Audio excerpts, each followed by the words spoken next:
La première difficulté à laquelle nous nous sommes heurtés est que, assez bizarrement, le Parlement européen refuse de donner l'historique des assistants parlementaires d'un eurodéputé. C'est étrange parce que le Parlement européen accepte de dire qui sont les assistants actuellement en poste pour un parlementaire donné, mais il refuse de dire, pour des raisons de confidentialité, de protection de la vie personnelle, qui paraissent tout de même un peu floues, quels ont été dans le passé les assistants qui sont pourtant payés sur des fonds publics, sur des fonds européens en l'occurrence. Alors, nous avons quand même réussi à retracer l'historique des assistants pour les eurodéputés MoDem, et puis dans le même temps, grâce à certaines sources, nous avons également réussi à reconstituer un organigramme du MoDem. Et ce dont nous nous sommes rendus compte, c'est que principalement sur la période 2009-2012, qui est une période clé pour le MoDem, c'est le moment où le parti se met en ordre de marche pour préparer la campagne présidentielle de François Bayrou,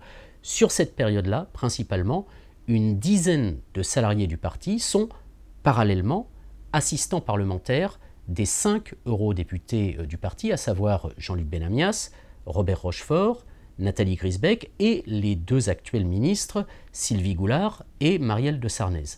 Tous ces assistants ont une particularité, c'est qu'ils sont employés à temps partiel, donc partiellement par le parti, partiellement par les députés, et avec le statut d'assistant local, c'est-à-dire qu'ils sont censés aider dans leur circonscription d'élection les députés européens. Ils ne sont pas basés à Bruxelles. Et contrairement aux assistants de Bruxelles, leur travail est beaucoup plus difficile à vérifier, d'autant plus que certains eurodéputés MoDem, je pense à Marielle de Sarnez notamment, ayant leur bureau de député officiellement situé au siège du parti, ils peuvent évidemment justifier leur présence au parti et leur travail d'assistant parlementaire.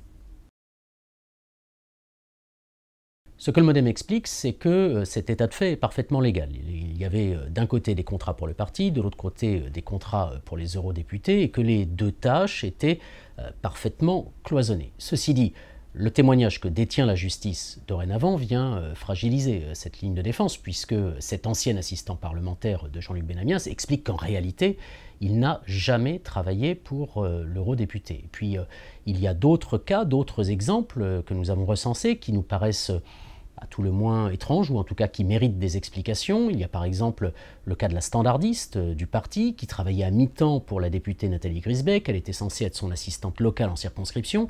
Or, Nathalie Griesbeck est une élue de l'Est de la France, et la standardiste travaillait à Paris. Il y a aussi Jean-Luc Benamias, toujours lui, qui a employé le directeur financier du MoDem pendant quelques mois. Il nous a expliqué qu'il avait besoin d'un comptable pour mettre de l'ordre dans ses factures.